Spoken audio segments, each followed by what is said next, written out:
የቅዱስ እናት ነሽ አሉኝ ወሰላቸው ቅዱስ ያዳመጠን አይደለም ስንጠራም በቃ አያስ እንተና አይልም ከዛ በኋላ ልክ ተኝቶ እንደሚነሳ ልጅ አለ እንደዛ ነው ይባንናል ለአባቱ ደብዳቤ መጻፍ እንደዚህ ማድረግ ይል ነበር ብለሽኛል ከዛ በኋላ አሳረፈሽ ተወሽ ዝም አለሽ መጠየቅ አቆመ ወይስ በዛው ሂደት ውስጥ ነበር እማ አለኝ እኔ ልብስ አሰጣለሁ እኔ ጋሻ መከተሽ ነኝ አይደል አለ ከዛ ደነገኩና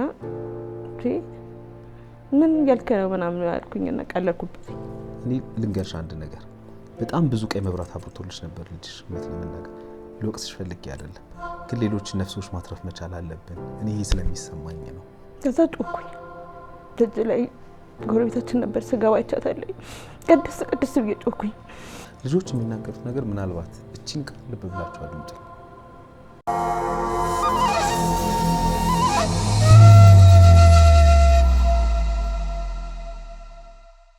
ሰላም ጤና ይስጥልን የተከበራችሁ የዮሃ ሚዲያ ቤተሰቦች እንደምን ሰንብታችኋል በዮሃ ሚዲያ የተለያዩ ቤተሰባዊ ማህበራዊ ያልተነኩና ያልተዳሰሱ ታሪኮችን ወደ እናንተ ለተከበራችሁ ተመልካቾች እንደምናደርስ ይታወቃል ዛሬም በአንድ ታሪክ ተገናኝተናል የልጅነት ባሌ ድንገት ሁለት ልጆችን ካፈራን በኋላ ከቤት እንደወጣ አሁን የት እንዳለ እንኳን አላውቅም ይሄ ሲገርመኝ የመጀመሪያ ልጅ የወሰነው ውሳኔ ግን ይሄው ህይወቴን አጨለመብኝ ትላለች የዛሬ ተረኛ ባለ ታሪክ እንግዳችን ምን ሆና ነው ተፈጥሮ ነው የሚለው ከራሷ አንደበት እንድትከታተሉት ጋብዛችኋለሁ በዮሃ ሚዲያ የሚቀርብ ታሪክ ካላችሁና እኛን ማግኘት ከፈልጋችሁ ደውሉ የመረጃ ክፍል ባለሙያዎች ሐሳባችሁን ተቀብለው ከኛ ጋር ያገናኟችኋል እኔ አለምሰገድ ታደሰ ነኝ አብራችሁን ቆዩ ዴምሲ ሪል ስቴት ዛሬም አዲስ እድል ይዞላችሁ መጥቷል ቤቶቻችን ከ59 ካሬ ስቱዲዮ እስከ 259 ካሬ ባለ 4 መኝታ አማራጭ ሲኖራቸው ለ20 ቤቶች ብቻ ደግሞ እንደ ቅድመ ክፍያ አከፋፈል ደረጃዎቻቸው 30% ድረስ ቅናሽ እንዲሁም ሰብሰብ ብላችሁ ለምትመጡ ደግሞ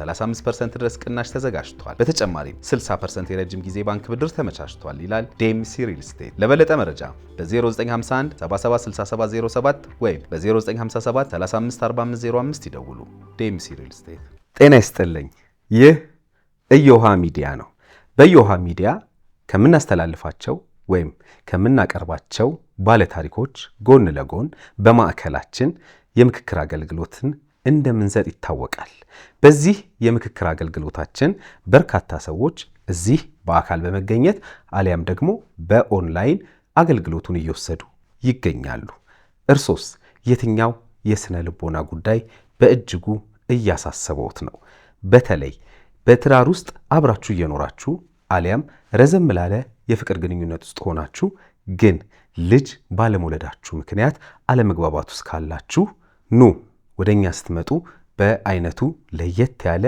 የግሩፕ ቴራፒን አዘጋጅተናል በዚህ ጉዳይ ብቻ አይደለም በትዳር ውስጥ ያላችሁ ወይም ደግሞ በማህበራዊ ህይወታችሁ ላይ በከፍተኛ ደረጃ የምትበሳጩ ሰዎች ካላችሁ አሁንም ወደ ማዕከላችን በመምጣት በአይነቱ የተለየውን የግሩፕ ቴራፒ መቀላቀልና ከዚህ የግሩፕ ቴራፒ ብዙ ነገሮችን ማግኘት እንደምትችሉ ልነግራችሁ ፈልጋለሁ በልጆች አስተዳደግ ላይ እንደዚሁ ደግሞ በትዳር ውስጥ ስለሚከሰቱ በደሎችም በልዩ ሁኔታ የስልጠና ይቃኛል ስለዚህ በትዳር ግንኙነታችሁ ላይ በከፍተኛ ደረጃ በደል እየደረሰባችሁ ያላችሁ ወንዶችም ሴቶችም ልትደውሉልን ትችላላችሁ በ0928 444 222 ላይ ደውሉና አሁንኑ ተመዝገቡ እዮሃ ሚዲያ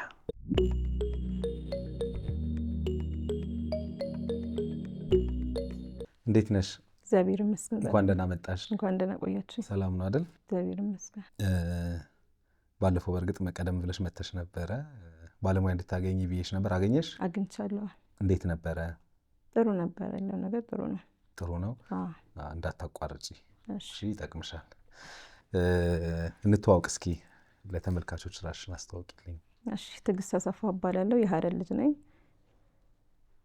ያው እንደማንኛውም እድሜ ሲደርስ ለትምህርት ገባኝ ከምኖረው ከአያቴ ጋር ነበር እናቴ በስራ ምክንያት እኛ ጋር ስለማትኖር ከአያቴ ጋር ነበር የምኖረው እዛው ሀረር ከተማ ላይ ኤሌመንተሪ አቡከሪ የሚባል ትምህርት ቤት የተማርኩት ሃይ ስኩል ላይ ጁኒየር ነው የተማርኩት ከዛ በኋላ ከ9ኛ ክፍል እንደገባው ከቤተሰብ ጋር አንተ ሳይልኩኝ ጠፍቼ ወጥቼ ነበር ከቤተሰብ በስንት አመትሽ 14 ዓመት 15 ዓመት።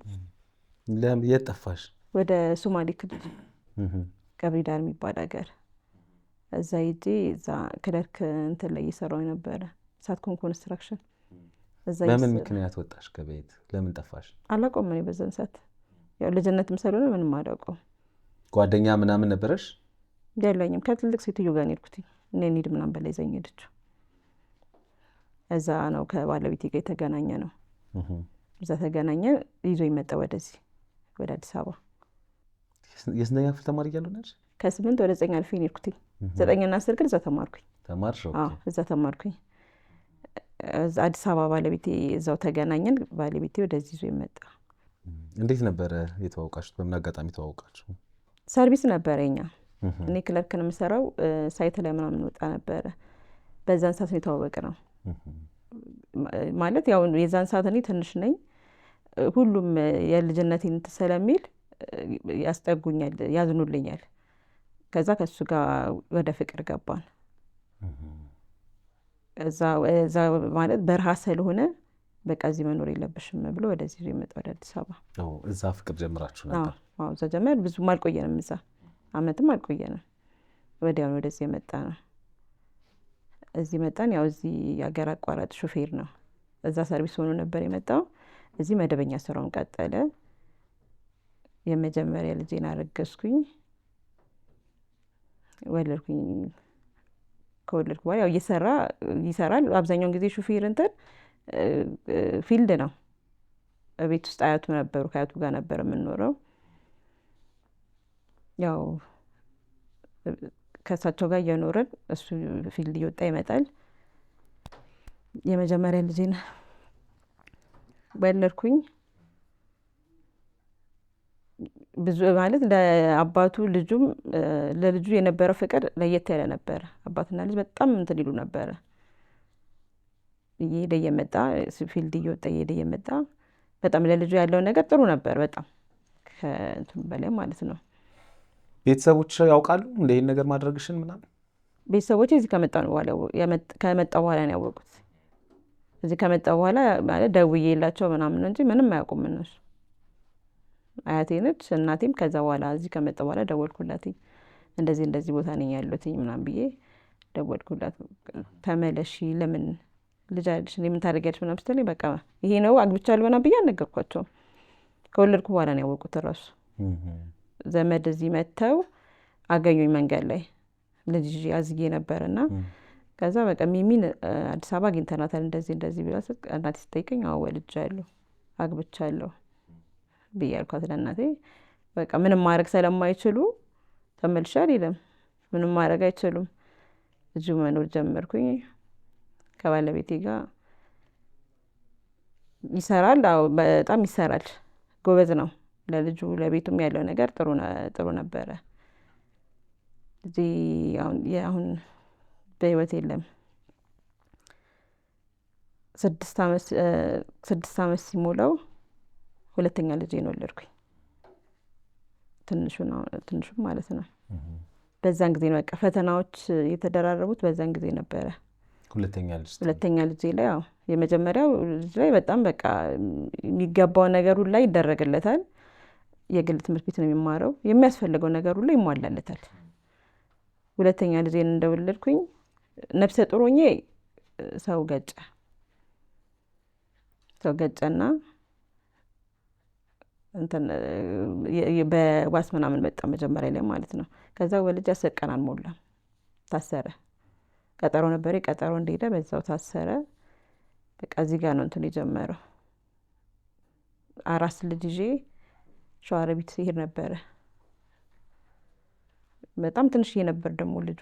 በዛ ላይ ኦፕራሲዮን ነው የወለድኩትኝ። በጣም ብዙ ፈተና ነበረው። በቃ ቤት ማንም የለም፣ ብቻዬን ነኝ።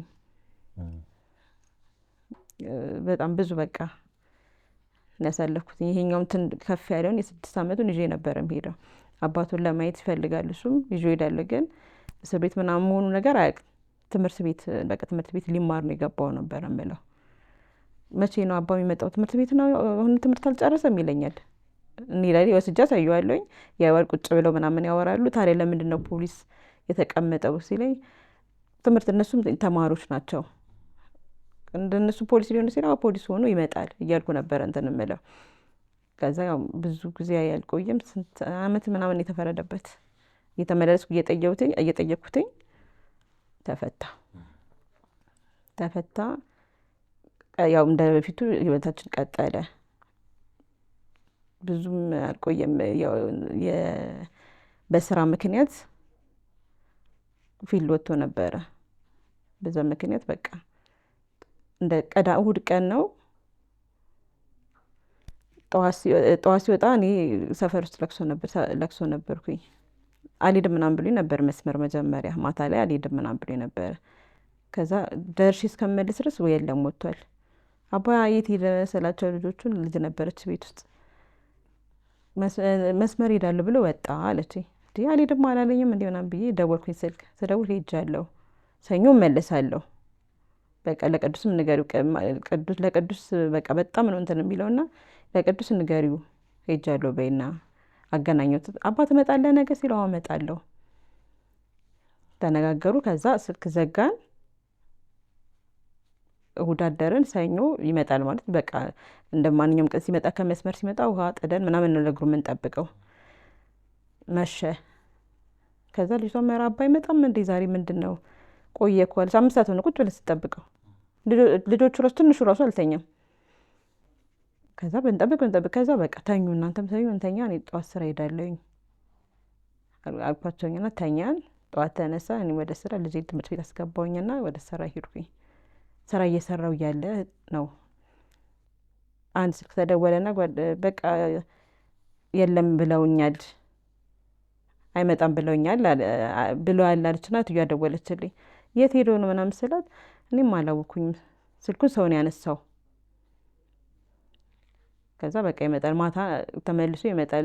አንዳንድ ጊዜ ሲወጡ መስመር ኔትወርክ እምቢ ይላቸዋል፣ ቻርጅ ይዘጋባቸዋል። በቃ ይመጣል ብዬ ብንጠብቅ ከዛ አፋልጉኝ በእናቶች ወግ ላይ የፌስቡክ እንትን አፋልጉኝ ለጠፍኩኝ እዛ ላይ።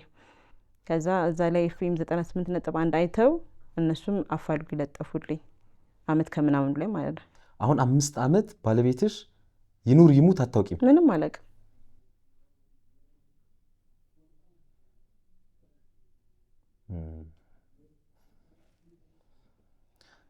ምናልባት እንግዲህ ይሄ ፕሮግራም የተለያዩ ቦታዎች ላይ ይታያል ብዬ አስባለሁ እና ሙሉ ስሙን ንገሪያቸው። ምናልባት ፎቶውን እናስቀምጣለን እዚህ ጋር የምትመለከቱት ፎቶ የባለታሪካችን ባለቤት የሆነው አቶ ቁምላቸው አድማሱ ነው። እንግዲህ 5 አመት ሆኖታል ከቤት ከወጣ። 2 ልጆቹን ትቶ ከቤት እንደወጣ ነው እና በህይወት ካለ ምናልባት ባለቤትህ እና ልጅህ እየጠበቁ እንደሆነ በዚህ አጋጣሚ እንድታውቀው ነው።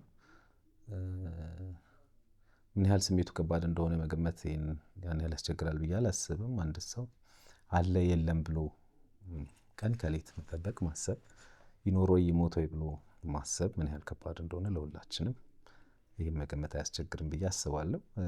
እንግዲህ ይሄ ነገር ምን ይዞ እንደመጣ ነው እንግዲህ ከዚህ በኋላ የምንሰማው። በነገራችን ላይ ልጄ በጣም የአባቱ ፍቅር በቃ ነበረበትና ግድግዳ ላይ ቤት ውስጥ አባ ወድሃለሁ እያለ ይጽፋል። ሙሉ ግድግዳው ቤት ውስጥ አባ ወድሃለሁ ወረቀት ይጽፍና እንዲህ ሌዘር ኮታ ላይ የተሰቀለ እዛ ውስጥ የሆነ ጊዜ ስራ ሄጄ ልክ ስመጣ ትምህርት ቤት አድርሼ ትንሹን ይዤ ነው የምሄደው። 12 ሰዓት ላይ ነው ትንሹን አዝዬ ይዤ የምሄደው። ከዛ እኛ መጣን።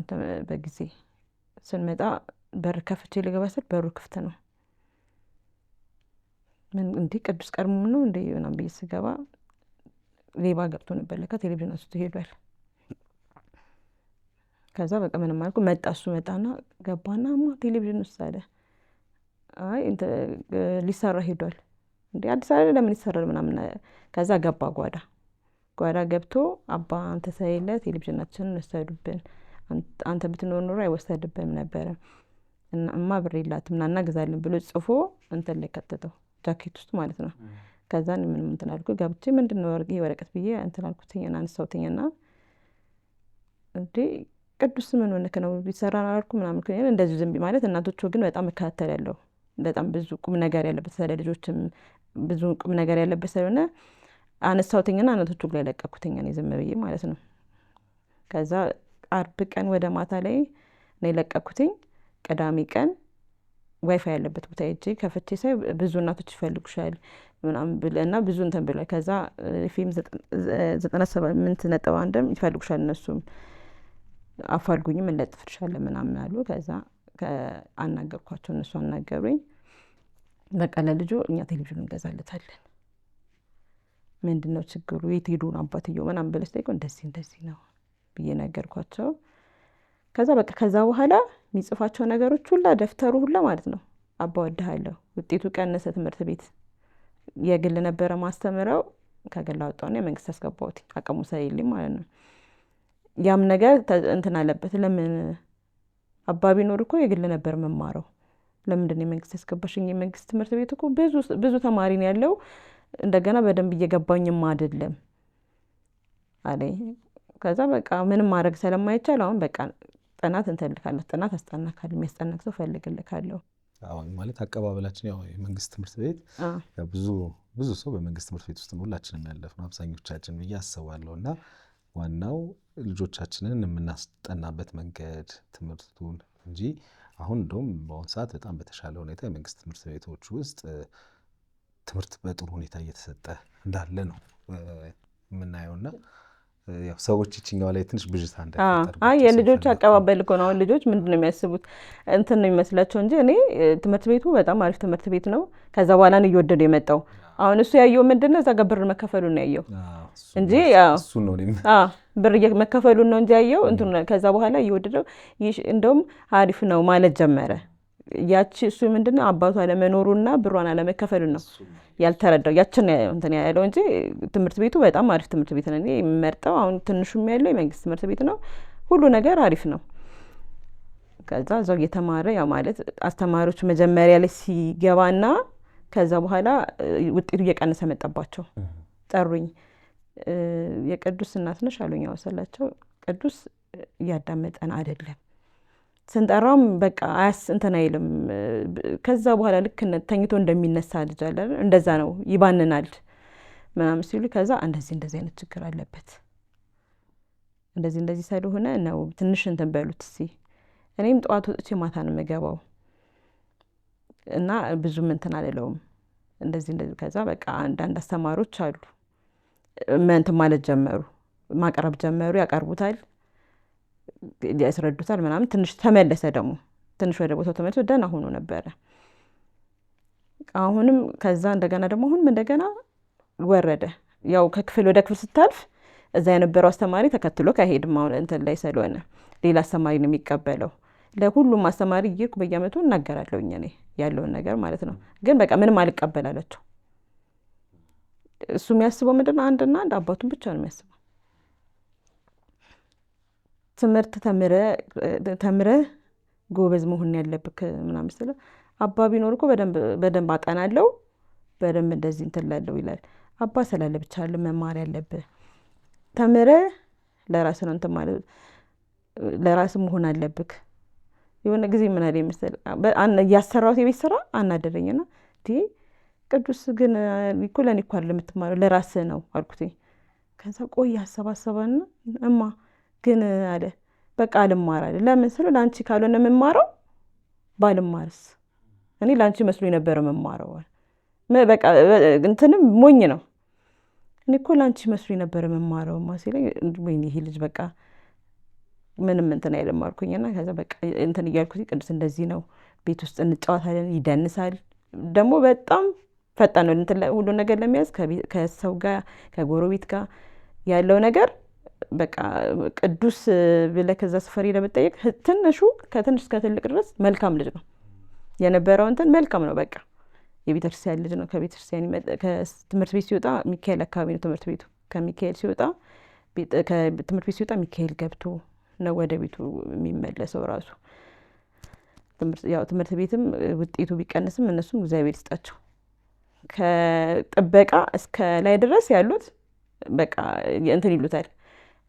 ትንሽ እንኳን ቆሙ እንትን ካለ ምግብና ራሱ ያሉት ማለት ነው ምን ሆነክ ነው ቅዱስ አይዞክ ምን ሆነ ከምን አባቴ የለም አለኝ አለች አንዷ።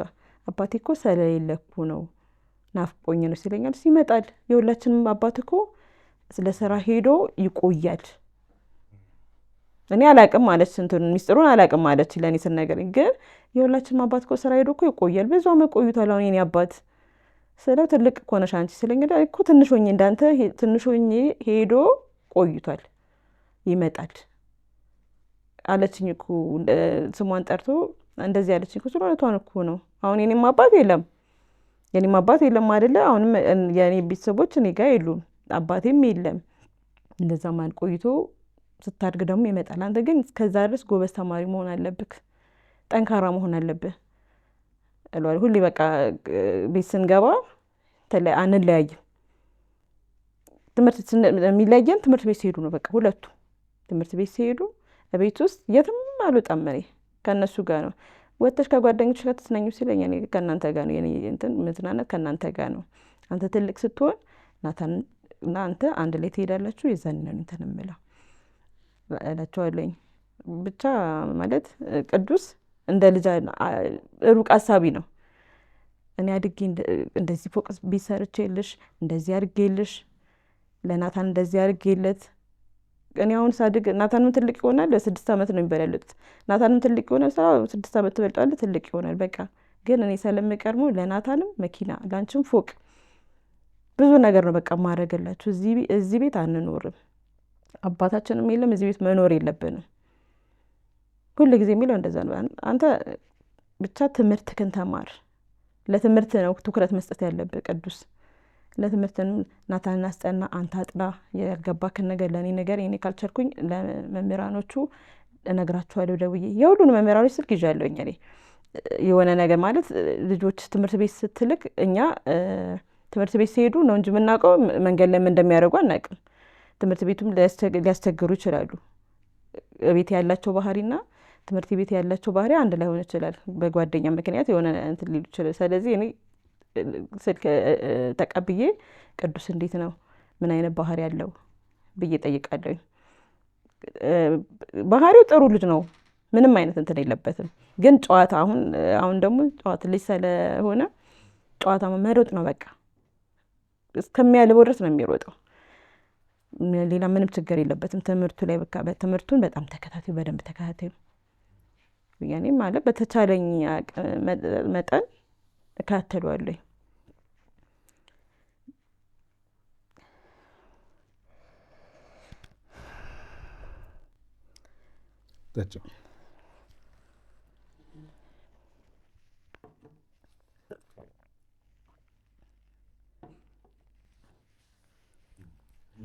ስድስተኛ ክፍል ላይ ሲደርስ ከስድስተኛ ክፍል ሚኒስትሪ ነበረ እና እማ ሚኒስትሪ በወድቅስ አለኝ።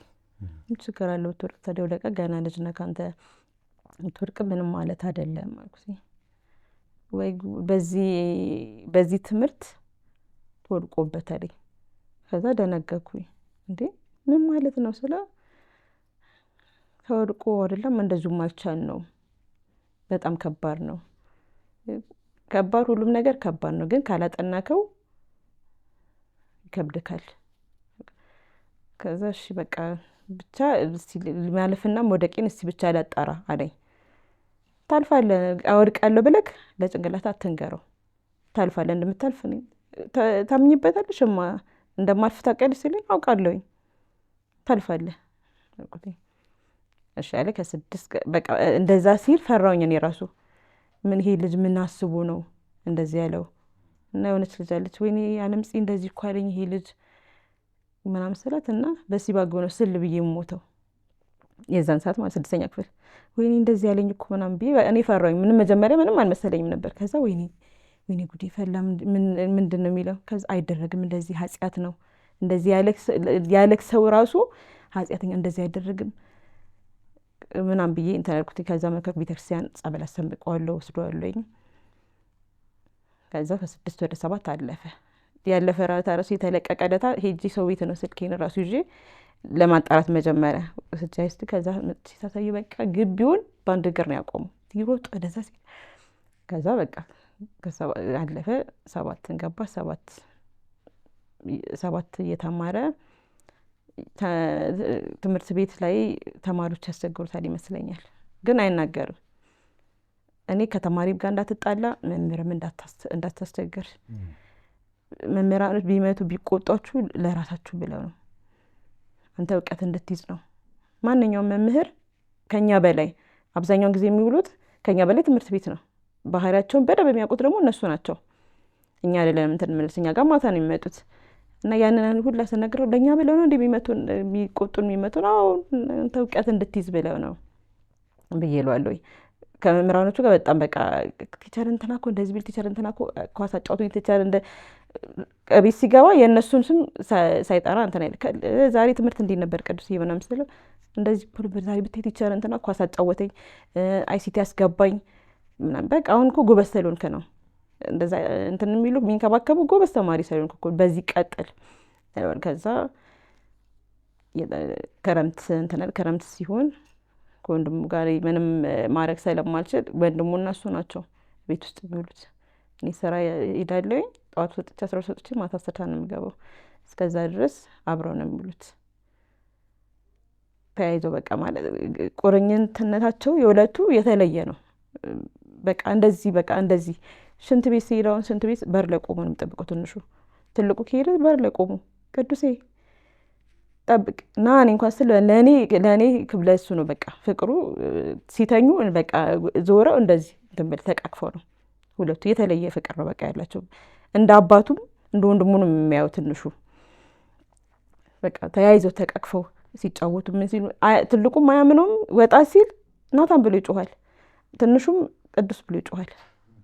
የተለየ በቃ አንዳንድ ጊዜ ልጆች ሲያድጉ የራሳቸው ጓደኛ ይኖራቸዋል።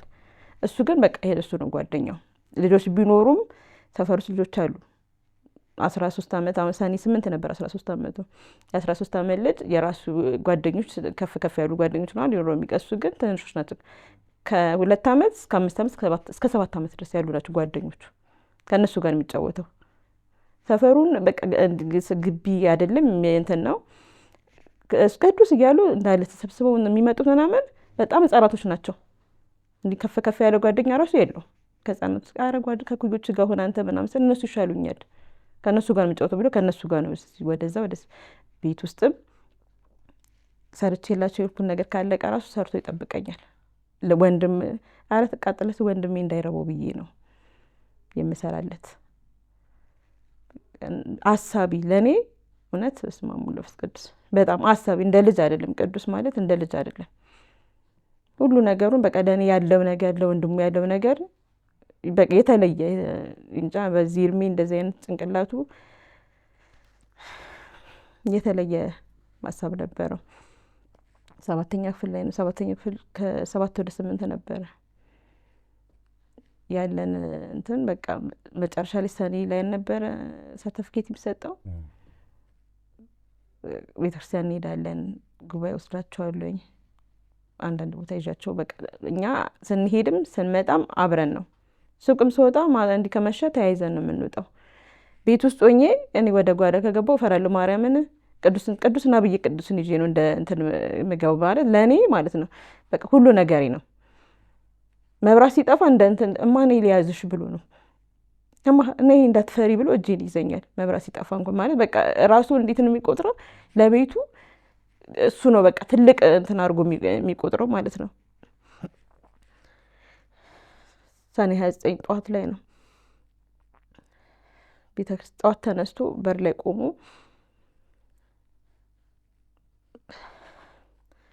እማ አለኝ፣ እኔ ልብስ አሰጣለሁ፣ እኔ ጋሻ መከታሽ ነኝ አይደለ አለ። ከዛ ደነገኩና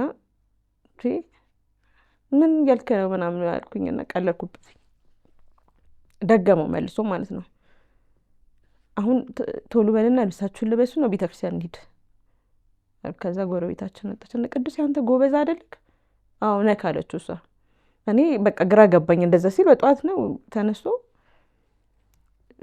እንትን ያወራል ይለፈልፋል። ምን ሆነክ ነው ዛሬ ደግሞ አንተ ምናምን ብዬ ከዛው ቅዱስ እየሄድ እዛ ጋር ጫማ ካለ ጫማ ከናንሰው አለችው። እንደዚህ አበባ አለ እዛ ጋር ተቀምጦ ጫማ። ከዛ አልፈለገውም ማለት ምን ማለት ነው አልፈልገውም ማለት? ቅዱስ አንሳው እንጂ አዲስ ጫማ እኮ ነው። ክረምት ነው አሁን። ወይ ስፖርት ካልፈለግከው ደግሞ ስፖርት ትጫወትበታለህ። የት ሄጄ ከቤት አይወጣም ስለመጣ የት ሄጄማ ሲለኝ፣ አሁን እኮ በቃ ክረምት ሳይሆን እኔ ስራ ሳይሆንኩኝ ከወንድም ጋር እናታንም አሁን ከፍ ብላ አያስቸግርክም፣ ኳስ ትጫወታለህ ከጓደኞች ከአሁን በኋላ እኮ አላደረገውም አለኝ። ምን ማለት ነው ከአሁን በኋላ ያደረገው? በቃ ሽቶ ካላደረግከው ቶ በቃ አታንሰው በቃ አልኩኝና ልብሳችሁን ልበሱ ግቡ አልኩኝና ለበሱና ወጡ። በነጠላ ጫማ ወጣ እሱ። ሽፍን ጫማ አድርግ ቅዱስ ግባና ሽፍን ጫማ አድርግ ስለ እንትን በቃ ለመሄድ አልፈለግም ቤተክርስቲያን እራሱ። እማ ደግሞ አለ ሁሉ ጊዜ ሽፍን ጫማ ልበሱ፣ እንደዚህ ልብስ ልበሱ፣ ልብሳችሁን አስተካክሉ ትያለሽ አለ። አዎ ግድ ነው ታዲያ። እና ታዲያ እንትን ብላችሁ መቆሸሽ አለባችሁ? ይሄን እንደዚህ አድርጉ፣ ይሄንን ልብስ ልበሱ፣ ይሄን በቃ አንቺ ካልፈለግሽ አለ የለበስኩትን ልብስ ታስወልቅኛለሽ ሲል፣ ያው ካላማረብህ ታውልቃለህ፣ አሁን ሽፍን ጫማ አድርግ አልኩት። ለወንድሙም አለበሰው አረገና በቃ ፍላጎት የለውም ለመሄድ ራሱ ቤተክርስቲያን። በላይና በታች ነው በር አለው። በላይኛው በኩል ቆሞ ወጣን። እኔና ትንሹን ይዤ ወጣኝ። ናታን ነሽ ሲለኝ ቆልፍና ነበሩን ቆልፎ ቀረብኝ። ከዛ ተመልሼ ናታን ላኩት። ናታን ና እንሂድ ቅዱስ ሲለው እኔ አልሄድም እናንተ ሄዱ ይሉ አለ። እማ እንደዚህ ብሎሻል ሲለኝ ተመለስኩ። ከመቼ ጀምሮ ነው እኛ ብቻችን ቤተክርስቲያን የምንሄደው? ዛሬ ደግሞ ኬት እንትን ያለ ነው ከመቼ ጀምሮ አልኩኝ። ናት ስለ በላይ እኔ በላይ ስጋ በታች ሮጦ ቀደመኝ። ከዛ እሺ በቃ እንዲህ ዛሬ ደግሞ ምን ሆነክ ነው ቅዱስ? እንዲህ ምን እንደው በጠዋቱ ተያይዘን ሄድን። ከፊት ከፊቴ ወንድሙን አቅፎ ቤተክርስቲያንም ስንሄድ የሆነ ቦታም ስንሄድ እቀፈኝ ይሏል። እላዩ ላይ ተንጠልጥሎ ነው። እኔ ልቀፍ ስለው እሺ አይልም። ተይው ይደክምሻል አንቺ ይላል ትልቁ ራሱ።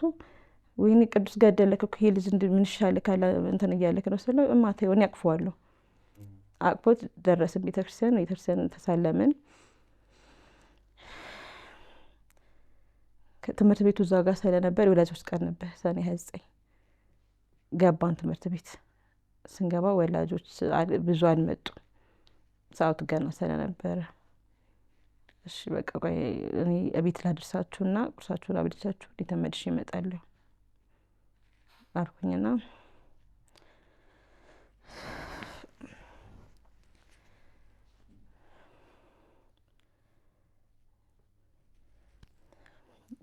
ቤት አስገቧቸው፣ ቁርሳቸውን አበላቸውኝና በቃ ሄጄ ልምጣ ደርሼ ትምህርት ቤት ልምጣ አብረሽ ልጅ ስለኝ፣ አይ እኔ እንትን አትልም አትሄድም አንተ ማለት በወርቅ እያለ ስለሚፈራ ራሴ ተቀብዬ አረጋጓለሁ የማለት እንትን ያለኝ ቢወርቅ እንኳን እንደዛ አልኩት።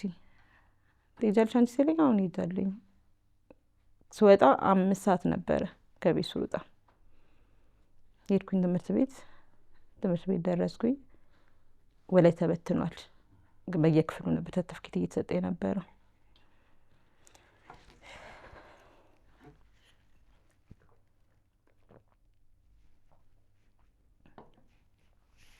ከዛ ከትምህርት ቤት መጥቼ ስመጣ ቁጭ ብሏል። በዚህ ጓዳ በላይ ቆሟል። እዚህ ቅዱስ እንዴት ምናምን ስል ተቀበልሽማ አለኝ። አልተቀበልኩም፣ የልማት እኮ አልከፈልኩኝም።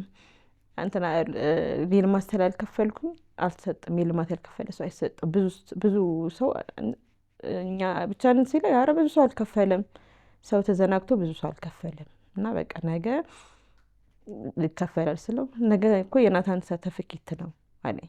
ራስህ ሄደህ ከፍለህ ራስህ ሄደህ ታመጣለህ፣ በቃ ችግር የለውም። በወርቅስ ምናምን ስል ብትወርቅ ምን ችግር አለ? አንተ ወርቃለሁ አትበል፣ ብትወርቅም ችግር የለውም። ከዛ በቃ ፈርቼ ትንሹ አርበኞች ነው የሚማረው፣ እዛ ላናገርለት ከወደቀ የወደቀበት ትምህርት ቤት ጓደኞቹ ካለፉ እንዳይሰማው ሰኞ ሄጄ ላናገርለት፣ በቃ አናገራቸዋለኝ። እዛ የወላጅ ኮሚቴ ስለሆንኩኝ እለምናቸዋለኝ። ከመንግስት ወደ መንግስት ባይፈቀድም ያው ችግር ታይቶ ያን እስቲ አናገርለታለሁ። በቃ ምናልባት ከወደቀ እዛ ይገባል። ከዛ ከትንሹ ጋር አብሬ ሄዳለሁ፣ አብሬ እንትን ይላሉ። አይሰቃዩም፣ አይንገላቱም ሁለቱም ብዬ ያነበር የኔ ሀሳብ። ከዛ ቁጭ አልኩኝና በቃ ነገ ትወስዳለህ ምናምን ብዬ እንደዚህ ቁጭ ብያለሁ። ስልክ ደወለችልኝ። የናታን ጓደኛ እናት ነች እና የልጇ ልጅ ተመራቂ ነው። እንጀራ አዝዤላት ነበር፣ እሷ አታውቅም። ከዛ ደወለችና ወጣሁኝ። ከትምህርት ቤት እኮ ነው የመጣሁት ስለ በእናትሽ ሰዓት ደረሰ አልመጣልኝም አለች። እሺ ብዬ ማለት ሰከንድ አይፈጅም እንደዚህ እንደ ደረጃ አይሆንም የሄድኩበት ማለት ነው። ሄጄ ነገርኩላትኝ፣ ተመለስኩኝ።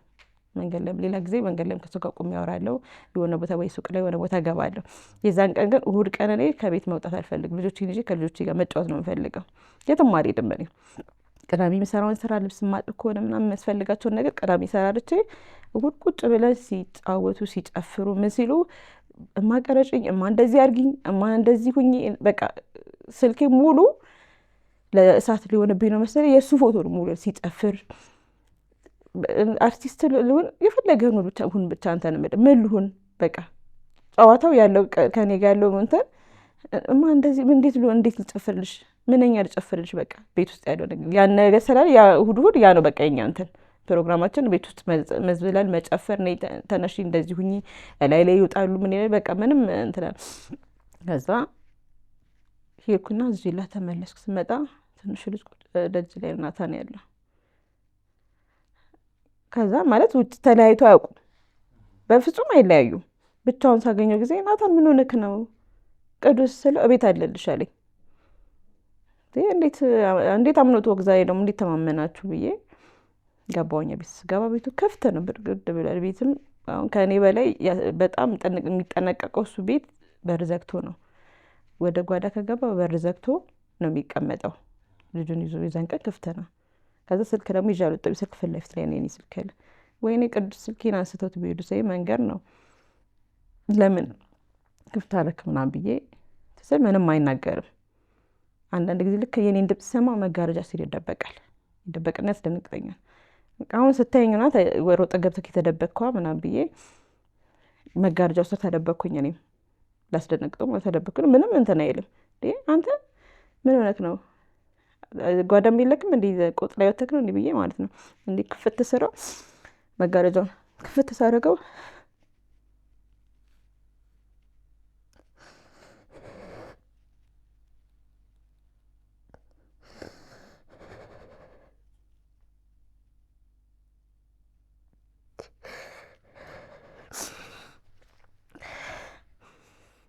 እግሩን ያየሁት። ከዛ ጮኩኝ። ደጅ ላይ ጎረቤታችን ነበር፣ ስገባ አይቻታለሁ። ቅድስ ቅድስ ብዬ ጮኩኝ። ዘላ ገባች እሷ። ከዛ እህቷም አለች፣ ሁለቱም ገቡ ዘሉ ማለት ነው። ልጄን ብዬ ከዛ በኋላ በቃ ነው ሆንኩኝም አላውቅም። አወረድ ነው እና እሷ ጳውሎስ ነው የምትሰራው፣ ትንፋሽ ምናምን ሰጣችሁ እና ከዛ ወደ ጤና ጣቢያ ጤና ጣቢያ ይዘነው ማለት እኔ አልቻልኩኝም። በቃ እንዴት አድርጌ እንደሚይዘው ምንም እንደማደርግ ያዝነውና ጤና ጣቢያ ልጆች መንገድ ላይ ጎረምሳ ልጆች ሁለት ልጆች እነሱ ይዘውት ወደ ጤና ጣቢያ ወጡ። ጤና ጣቢያ ይዘነው ገባን። ከዛ ደህና ነው እያሉ ነበር መጀመሪያ ላይ ደህና ነው እያሉ ነበር። መጨረሻ ላይ ነው እኔ አላቅም ራሴን የዛን ሰዓት ምንድን ነው እንዴት ነው ደህና ነው እንላቸው። ደህና ነው ተረጋጊ፣ አንቺ ካልተረጋጋሽ እንትን ማለት አንችልም ምናምን አለ። ከዛ ወይ በቃ ሪፈር ጻፉ ነው ወይ ጳውሎስ ወይ ራስ ደስታ ይሄድ እያልኳቸው ነበረ። መጨረሻ ላይ ግን ብዙ ቆይቷል እዛ ጤና ጣቢያ ብዙ ነው የቆየ እውነት። መጨረሻ ላይ ልጆች ገቡና ሳጥን ይዞ መጡ። በዛን ሰዓት ነው መሞቱን ገብቻለሁ፣ አይቼዋለሁ ማለት ስነካው ምናምን የተኛ ልጅ ነው የሚመስለው። እንደዚህ አይኑን ገለጭ ምን በቃ ሲተኛ ጡጣውን ሲተኙ አንዳንድ ጊዜ እንትላቸዋለሁ ወደዛ ወደዚህ እያሮካያቸዋል። ምን ሆናችሁ ነው ብዬ እፈራለሁኝ። ብቻችንን ስለሆነ እፈራ ነበር። ሳይሆን እንደዚህ ሳረጋ ምናምን ሰውነቱ ትኩስ ነው፣ ስርክት እንዳለ ልጄ እኮ ደህና ነው፣ በእናታችሁ ሪፈር ጻፉልኝ ምናምን ስላቸው ከዛ አያለችኝ ባለሙያ አያለችኝ። በቃ ከዛ በኋላ ሚኒሊክ ተወሰደ። ወዲያውኑ መታ ፖሊሶች በመስኪት ቆጠሩት።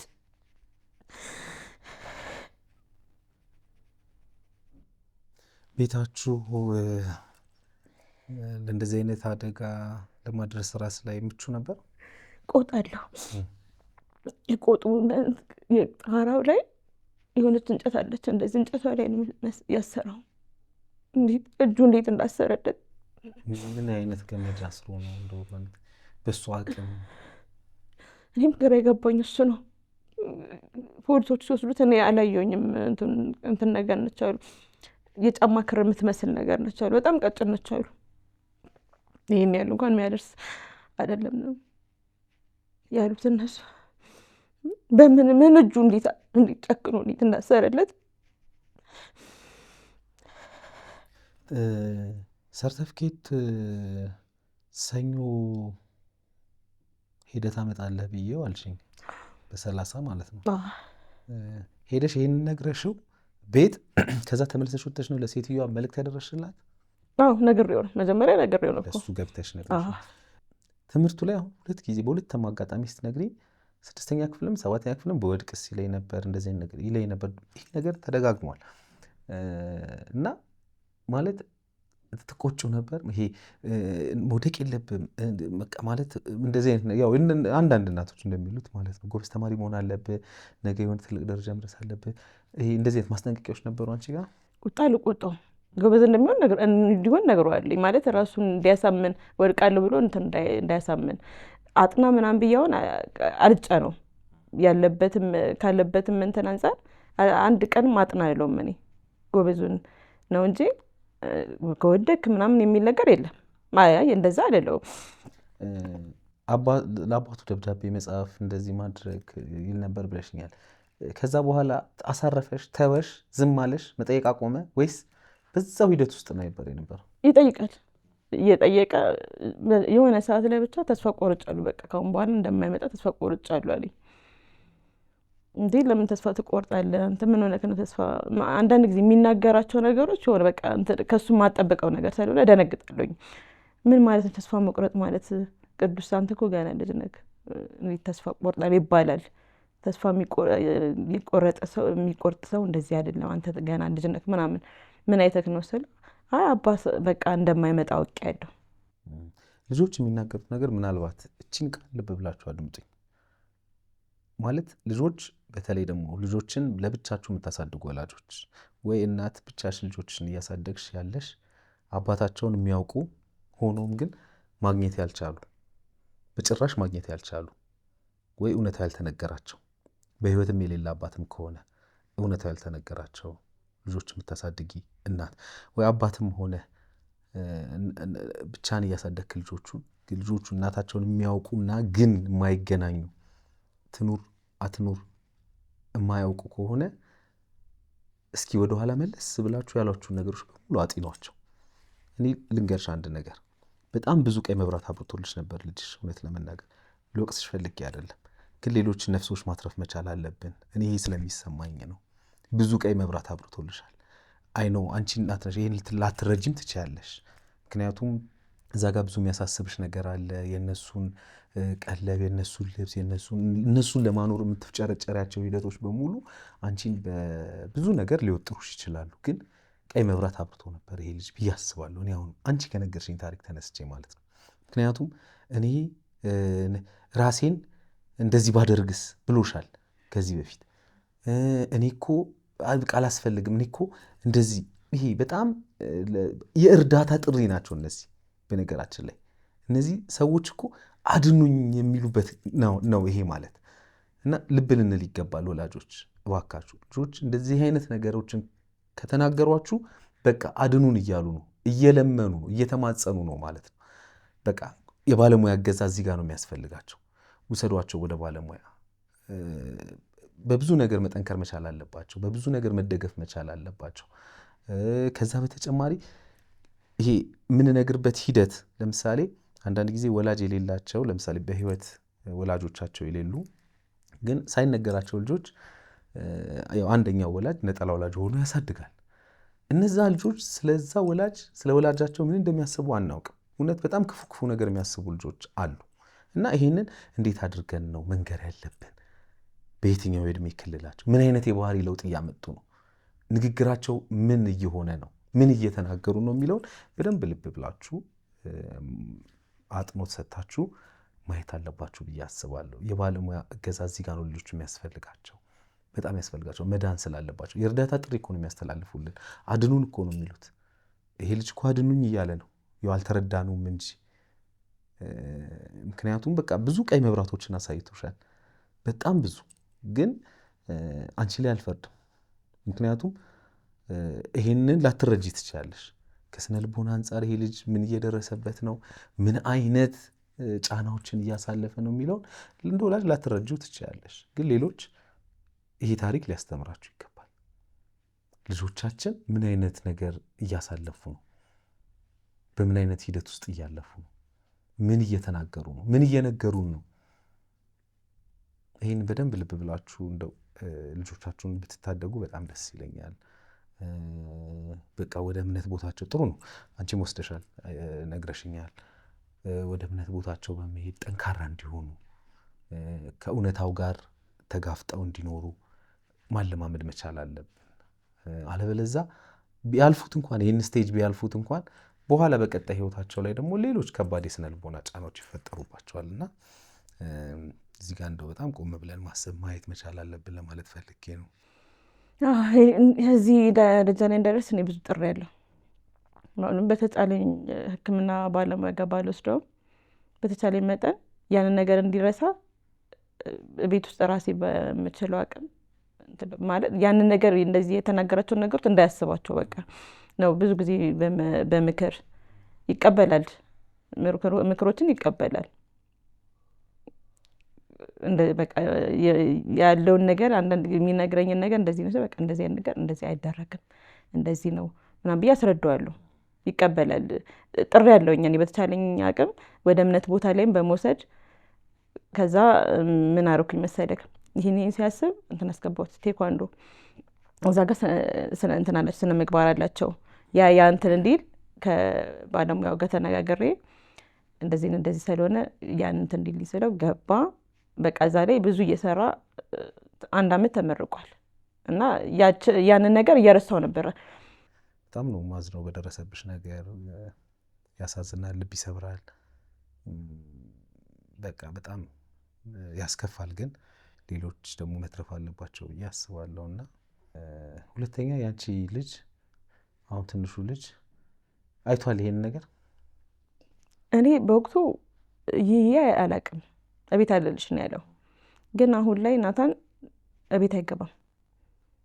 በጣም የሚያስቸግረው ስለሱ ጭራሽ ሌላ ጊዜ በየደቂቃው የሚጠራው ስለሱ ጭራሽ ስሙን ማንሳት መጥራት አይፈልግም።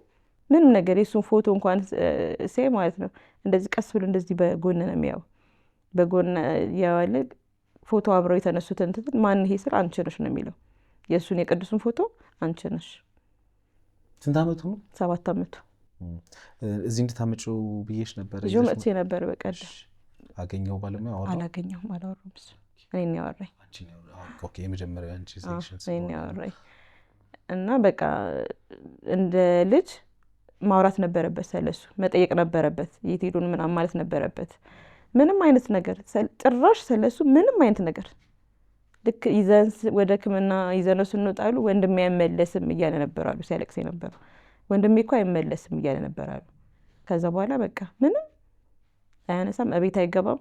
አሁን ያለንበት ቤት የባለቤቴ ዘመዶች ቤት ነው እና አይገባም ጭራሽ ወደ ቤት። ከትምህርት ቤት መጣ ወደ ውጭ ነው። አሁን ያልኩክን የቅዱስ ጓደኛ አለ እዛው አካባቢ ናቸው። እሱ ጋር ነው ሮጦ የሚሄደው። በቃ እሱን አሁን ምንድነው እንደ ቅዱስ ነው የሚያደርገው። ቅዱስን እንትን እንደሚለው ሁላ እሱን ነው አስጠናኝ፣ የቤት ስራ አሰራኝ። እሱ ኳስም ሄዶ ካመሸ ያለቅሳል። በቀደም ወደዚህ የመተና ነበረ። መሸ፣ መንገድ ላይ ስንሄድ መሸ፣ አለቀሰ። ዳንኤልም በቃ አላገኘውም፣ ዳንኤልም ሊሄድብኝ ነው። ኧረ የትም አይሄድም፣ እንደርሳለን፣ በቃ መሽቷል፣ ጅቡ በቃ ይበሏል ዳንኤልን። ከዛ ወርደን 1 ሰዓት ተኩል ምናምን የገባ ነው። ልክ ከታክሲ እንደወረድን ሮጦ እሱ ቤት ነው ሄደው። ወደ ቤት አልገባም፣ ቤት አይገባም። ትምህርት ቤት መጣ በግድ ነው በቃ በግድ። ልክ የሆነ እንትን እንዳለ ነገር እንደዚህ ወደ ውስጥ ወደ ጓዳ እያየ ልብሱን ይቀይራል፣ ወደ ውጭ ነው የሚወጣው። ምግብም አይበላም፣ እነሱ ቤት ነው ሄዶ። እሷም በጣም ተጎድቷል። ምንም በቃ እሱ ካልገባ አይገባም፣ ምግብ ቤት ውስጥ አይበላም። እሷ የቅዱስ ጓደኛ ናት፣ እግዚአብሔር ይስጣት። ማንም ልጁን እንትን አይልም። አሁን ቅዱስ እንትን ካለ ጊዜ ጀምሮ አብሮት ነው የሚተኘው፣ አብሮ ነው የሚተኘው። እሱ ካልመጣ ለምን 5 ሰዓት አይሆንም፣ አይገባም። ሰው ቤት ውስጥ ከሌለ፣ ሰው ካለ ይገባል። ሰው ከሌለ ግን አይገባም፣ ወደ ቤትም አይገባም። ቤቱን ወይ ውጭና እዛ እንቀመጥ፣ ሌላ ቦታ እንሂድ፣ እዚህ አልቀመጥም ነው የሚለው። እና እሱ ላይ በጣም ትልቅ እንትን ፈጥሮበታል። ያኛውን አጥቻለሁ፣ ይሄን ደግሞ ማጣት አልፈልግም። እዚህ ከባለሙያ ጋር ይቆይ እሺ። ከትምህርቱ ሰዓት ውጭ ትምህርቱን በማይነካ መልኩ ተዘጋጅቶለታል ባለሙያ። ስለዚህ ከእሱ ጋር እንዲቆይ እናደርጋለን። አሁን ምን ያህል ጊዜ ሆነ ይሄ ነገር ከተፈጠረ? አሁን ጥቅምት 29 4 ወሩ።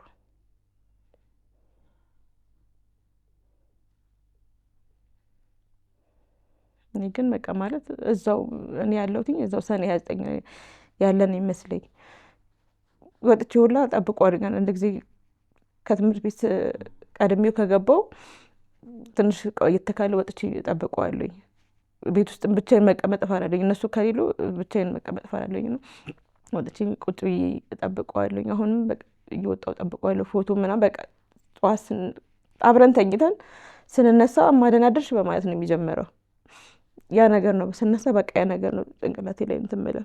ስወጣ በር ዘግቼ ስወጣ፣ ስንወጣ በር ዘግቶ ቆልፎ እሱም ወደ ትምህርት ቤት እኔም ወደ ተኛኛውን ይዤ የሚሄደው አንድ ላይ ሳይሆን፣ ስወጣ ፎቶ ናይቼ ቅዱስ ደህና ዋል፣ ቅዱስ ደህና አደርክ ብዬ ነው ፎቶን እንትን የምለው። ስገባ ከፍቼ ስገባ በቃ ያለን እንዳለ ነገር ነው ለእኔ የሚሰማኝ። ሌሊት ተነስቼ ሁላ በር ከፍታለሁኝ። አንዳንድ ጊዜ ተነስቼ መጥቶ የሚጠራኝና አለው የሚለኝ ነገር ነው ይመስለኝ።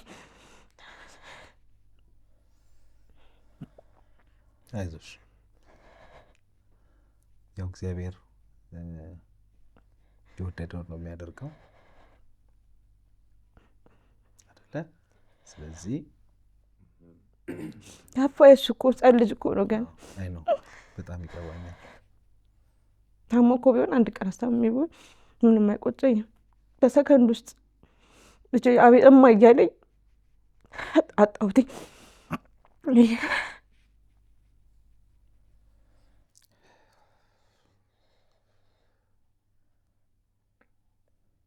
ከባድ ነው በልጅ መፈተን። ያው ታውቁታላችሁ ወላጆች፣ በተለይ ይሄን ምን ያህል ህመም እንደሚያስከትል ሁላችንም መረዳት አይከብደንም። ግን አሁን የአንቺ ጥንካሬ ደግሞ የግድ ያስፈልጋል። ምክንያቱም ደግሞ ትንሹ ልጅ አለ፣ አንቺ መጠንከር አለብሽ። ትንሹ ልጅ አለ፣ የግድ ታስፈልጊዋለሽ ለትንሹ ልጅ አይደለ? እሱ ያየውን ነገር ማየት የለበትም። እሱ ላይ የሆነው ነገር ትንሹ ላይ ሊፈጸም አይገባም። ስለዚህ ይህን በጣም ጥንቃቄ የሚያስፈልገው ጊዜ ላይ ነው ያለሽው አንቺና እኛ እግዚአብሔር ወረዳን እንግዲህ በባለሙያ እናግዝሻለን። ግን ያንቺ ጥንካሬ ትልቁን ቦታ ይወስዳል። እንደ እናት አይኖ ህመም አለው በጣም በብቸኝነት ያሳደግሽውን ልጅ በዚህ መልኩ ማጣት ከባድ ነው። አይኖ ግን ሆነ ደግሞ አይደል? መቼም ከአምላክ ጋር አንጣላም። እግዚአብሔር የወደደው የፈቀደው ነው የሆነውና መጠንከር ነው ያለብሽ። ለመጨረሻ ጊዜ አባቱ ሲሄድ ቅዱስ ስንት ዓመቱ ነበር? 7 ዓመት። ከዛ 5 ዓመት አላየው፣ 6 ዓመት። ድምፁንም ሳይሰማ ሳያየው ነው። ምንም ድምፅም አልሰማ።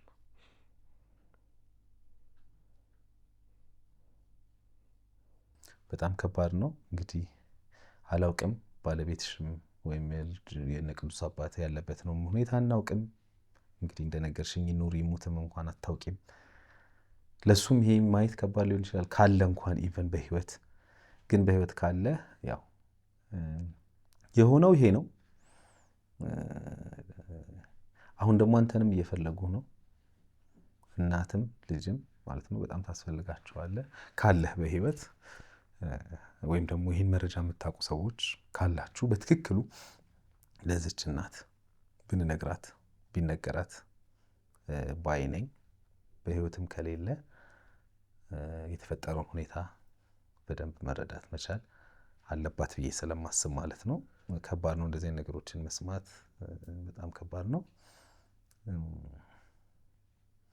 ግን እግዚአብሔር ያውቃል። እሺ አይዞሽ። ምን ላግዝሽ? እኔ ልጅ ቅድሚያ የሚቀርበው የልጅ ጤንነት ነው። አሁን እሱ ደህና ከሆነ እኔ ለምን ላስኬት ወጥሬ ያልኖርም እዛ ቤት ውስጥ አሁን መግባትም አልፈለገም። ያው ማለት ለእኔም ስገባ ስወጣ የማየው ያንን ነገር ነው። እሱ የሚያደርጋቸው ነገሮች ወደ ስገባ ደግሞ የተሰቀለው ነገር ነው የሚታየኝ። አሁን ቤት ውስጥ ናታንም አይቀመጥም አይደለ? ምንም በቃ አሁን ምንም ነገር እንትን እያልኩ አይደለም። ስራ መዋሌ ትንሽ እንትን አለኝ እንጂ ወጥቼ ቁጭ ነው የምለው። ልጅ የሚታየኝ ሁላ ከልጆቹ ጋር የሚሮጠው ቤት ውስጥ የሚያደርጋቸው ነገሮች በቃ በጣም ፈጣን ነው። ወደዛ ወደዚህ የሚለው ነገር ነው ለእኔ እየታየኝ ያለው። ያንን አካባቢ በምን ለቅቄ እንደምወጣ እራሱ እኔ አላውቅም። ልጄም እዛ ጋር ጓደኞቹ ያው ልጆች ስለሆኑ ወንድምህ እኮ እንደዚህ ሆኗል የሚልም አለ። ያው አያውቁም እነሱ። የባሰ እየተጎዳብኝ ነው ያለው ልጄም እራሱ ምን እንደማደርግ ብቻ አላውቅም እኔ።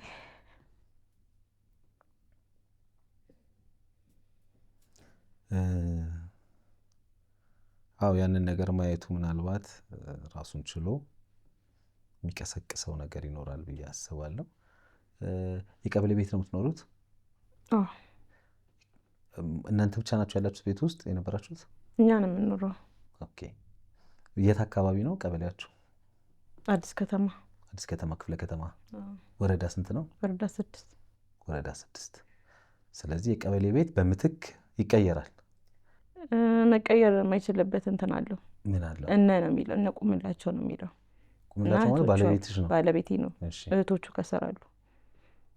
እሺ። እነሱ እንዲቀየር አይፈልጉም። ስለዚህ ካልተስማሙ ደግሞ መቀየር አይቻልም። ትገናኛላችሁ ከነሱ ጋር? አይ ብዙም አንገናኝም። ይሄ ነገር አውቀዋል? አዎ ብዙ አካባቢ ናቸው እኮ። አዎ ብዙ አካባቢ ናቸው። አዎ።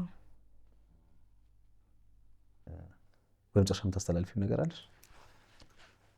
በመጨረሻ ነው በቃ የወላጆች ለልጆቻችሁ ትኩረት ስጡ እና ለልጆቻችን ሲገቡም ሲወጡም ልጆቻችንን እንጠይቅ። እኔ ጠይቅ ነበረ፣ በእርግጥ ያለውን ነገር የቀን ውሎን ጠይቅ ነበረ።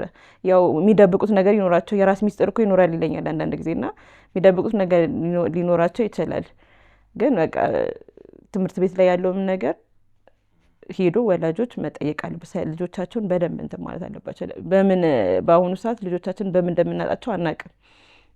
የት እንደሚውሉ ምን እንደሚያደርጉ አናውቃቸውም። እና አሁን ቅዱስ ጥሩ ማለት ሄደ በጠየቅ ሰፈር ላይ በጣም መልካም የተባለ ልጅ ነው። እንደዚህ አይነት ነገር ያደርጋል አይባልም። ማንም አልገመተውም። ወድቆ ነው ምን ሆኖ ነው አሁን አይተ ነው አሁን እንደዚህ አይነት ነገር ተፈጠረው ምን ሆኖ ነው ብለው የጠየቁት። እና ለልጆቻችሁ ትኩረት ስጡ ወላጆች። አዎ እኔ ይኸውልሽ አንድ ቅድም የሚያልኩሽ ይሄንን ነው ማለት ልጆች ቀይ መብራት እያበሩልን ያልኩበት ምክንያት አንድ ጊዜ አስታውሳለሁኝ የእርቅ ማዕድ የስራ ባልደረባዬ ትዕግስቱ አልተንጉስ የስነ ልቦና ባለሙያ አንድ ታሪክ ነግራኝ ነበር። አንዲት እናት የገጠማት ልክ እንዳንቺ እና እጄን በእጄ ነው የበላሁት ትላለች። ሁል ጊዜ ትጸጸታለች። ምክንያቱም እኔ መኖር አልፈልግም፣ እኔ መኖር አስጠልቶኛል፣ እኔ ራሴን እንደው በቃ እዚህ ምድር ላይ ማየት አልፈልግም ተደጋጋሚ ጊዜ ይለኝ ነበረ። ልጅ ነው ራሱ ላይ ጉዳት ያደረሰው። ይሄ የአድኑኝ ጥሪ ነው። ቅድም ያልኩሽ ይሄንን ነው። የአድኑኝ ጥሪ ነው። በቃ ድረሱልን እያሉ ነው ልጆች። እንደዚህ አይነት ነገር ካለ ወላጆች ልብ በሉ። እኔ መኖር አልፈልግም የሚል ልጅ ካላችሁ በቃ ቀይ መብራት በርቷል። በየትኛውም ሰዓት በየትኛውም ደቂቃ የሆነ ነገር ሊያደርጉ ይችላሉ። እኔ መኖር አልፈልግም፣ እኔ ሰዎች አይወዱኝም የሚሉ ከሆነ እኔ ኑሮ አስጠልቶኛል፣ እኔ እንደዚህ የለኝም፣ እኔ እዚህ ምድር ላይ የምገባ ሰው አይደለሁም። በጣም ይሄንንና መሰል ነገሮችን የሚያነሱ ከሆነ ልጆች በቃ ቀይ መብራት እያበሩልን ነው፣ አድኑን እያሉን ነው። እና እባካችሁ ወደ ባለሙያ ውሰዷቸው፣ ወደ ስነ ልቦና ባለሙያ ውሰዷቸው። እነሱ ያግዟቸዋል እዛ እና እንትኑ ህመሙ ማለት ከዛ ይተርፋል ማለት ነው። አሁን ይኸው ለእናት ጸጸት ሆኖ ይቀራል ማለት ነው። ስለዚህ አይዞሽ፣ እኛ እናግዝሻለን፣ አንቺንም ልጅሽንም። እሺ ምንም ችግር የለም። ባለሙያ መድበን በትክክሉ ጎበዝ ተማሪ ነገሮችን በደንብ የሚያገናዝብ እስኪሆን ድረስ አንተዋችሁም። እሺ አንቺንም ልጅሽንም ማለት ነው። ምንም አታስቢ፣ ተከታታይ ሁሌም የባለሙያ ከዛ በኋላ እንገናኛለን። ምናልባት ስጨርሺ ከባለሙያ ጋር ያላችሁን ቆይታ ከጨርሳችሁ እንግዲህ ደግሞ በመልካም ነገር በድጋሚ እንገናኛለን ብዬ አስባለሁ። አይዞሽ፣ እግዚአብሔር ያጽናሽ፣ እግዚአብሔር ያበርታሽ፣ የቅዱስንም ነፍስ በአጸደ ገነት ያኖረው። እሺ አይዞሽ፣ አንቺ ግን መኖር አለብሽ። እሺ ለትንሹ ልጅ እሺ እሱ ብዙ አንቺን የሚፈልግባቸው ጊዜያቶች አሉ ገና ከፊት። ያንቺ እገዛ፣ ያንቺ ድጋፍ ያስፈልገዋል ይህ ልጅ። እሺ አይዞሽ። እንግዲህ የተከበራችሁ ተመልካቾቻችን ከዛሬ ባለታሪክ እንግዳዬ ጋር ያደረኩት ቆይታ ይህንን ነው የሚመስለው። በሌላ ጊዜ በሌላ ታሪክ እንገናኛለን። በየውሃ ሚዲያ የሚቀርብ ታሪክ ካላችሁ እኛን ማግኘት ከፈልጋችሁ ደውሉ። የመረጃ ክፍል ባለሙያዎች ሀሳባችሁን ተቀበሉ ከኛ ጋር ያገናኟችኋል። እኔ አለምሰገድ ታደሰ ነኝ። መልካም ጊዜ